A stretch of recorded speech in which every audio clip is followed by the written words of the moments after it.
I decided I wanted to call my talk, Teaching Isn't Rocket Science, It's Harder, because I knew I'd seen that somewhere with a cool image, so I started Googling for the cool image. Well, it turns out that was actually an article that was written on Slate last year by a teacher, a TFA teacher, second-year TFA teacher. And I saw it because 1 million people shared it, well, 70,000, and they loved it. So I thought that I would love it too. So I started to read it, and in fact what happened is I got really infuriated and I got snarky. And I'm about to be snarkier in public than I have ever been in my life. Because I was reading things that said teaching is hard because you don't get to pee very often and there aren't other adults in the room to hang out with. And I was like, those aren't teacher problems. Those are working condition problems. If that's your problem, then you need to get a stronger union and you need to advocate for breaks and you need to advocate for real time for collaboration. But we can solve those problems. That's not what makes teaching hard. But he went on. He said, actually, let me tell you what teaching tasks are. So I read, a typical teaching task involves explaining for the 4th time how to get the variable out of the exponent. And I was like, that's your typical teaching task? Wait, there's a solution for that one too. Sal Khan has you covered. The Khan Academy, you wouldn't even have to say it 4 times. The kid could just play the video 4 times. You could differentiate instruction. But no, there was more to that sentence. I have misjudged too early. It turns out what was hard about that situation was that while he was lecturing, the kids weren't behaving. So kids were putting their heads down. Some students had started to text.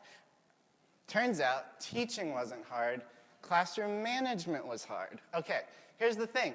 If classroom management is your problem, again, that's not a problem unique to teaching. Moderating the behavior of other creatures is actually a problem that's been solved. Come on up. Swim up. Good girl. Swim up. Good. Speak. Speak. Speak. Good girl. Let's go.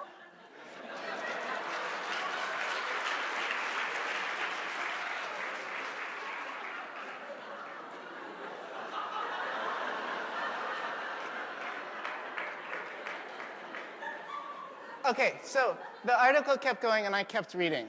And I finally started to hear things that actually really resonated with me. Things like teachers conduct a symphony of human development. And my favorite, teachers experience more failure in 5 minutes than engineers in a week. So I was like, yes, finally, we've nailed it. He really is starting to talk about what makes teaching teaching. It has to do with the managing of really complex tasks over and over again, and so many tasks crammed into each minute. So what if I told you teaching is harder than rocket science, but not for the reasons a second-year TFA teacher thinks? What if it's harder than rocket science because of the amazing complex decisions that teachers make every day? I found this on the internet, so I know it's true.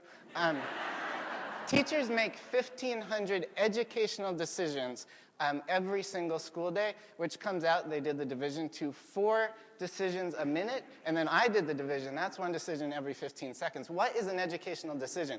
So there was this amazing talk at the research pre-session by Laurie Van Zost, and this is not an Ignite slide, so I'm going to pare it down into an Ignite version of this slide for you. But she was talking about how do teachers decide to engage with a thing a student has said. So they have to make decisions like this just to decide to talk about, is the class going to talk about what a student just said? They're figuring out, does this get to the mathematical purpose? Are the other kids going to be engaged? Are they ready for this? Do we even have time to discuss it? In the time it takes this slide to go by, a teacher is going to make at least 2 of these decisions on average. I did the math, you can check me at the bottom. But they're trying to translate in real time from kid language into mathematics, gauge 30 kids' interests. So that's what makes teaching hard. It's not about not getting to pee as often you want, or the stickiness of children, or managing other creatures' behavior, or that sometimes your lecture gets interrupted. That's not what makes teaching a really hard and interesting profession. It's because teachers make complex educational decisions on the fly over and over again based on really deep knowledge of content and understanding students empathetically as math learners and as people. And so I'm asking you, you might not get asked this every day, but next time someone asks you why teaching is hard, you're going to tell them about some amazing quick, strategic decision informed by mathematics that you made once and then 1,499 other times that day?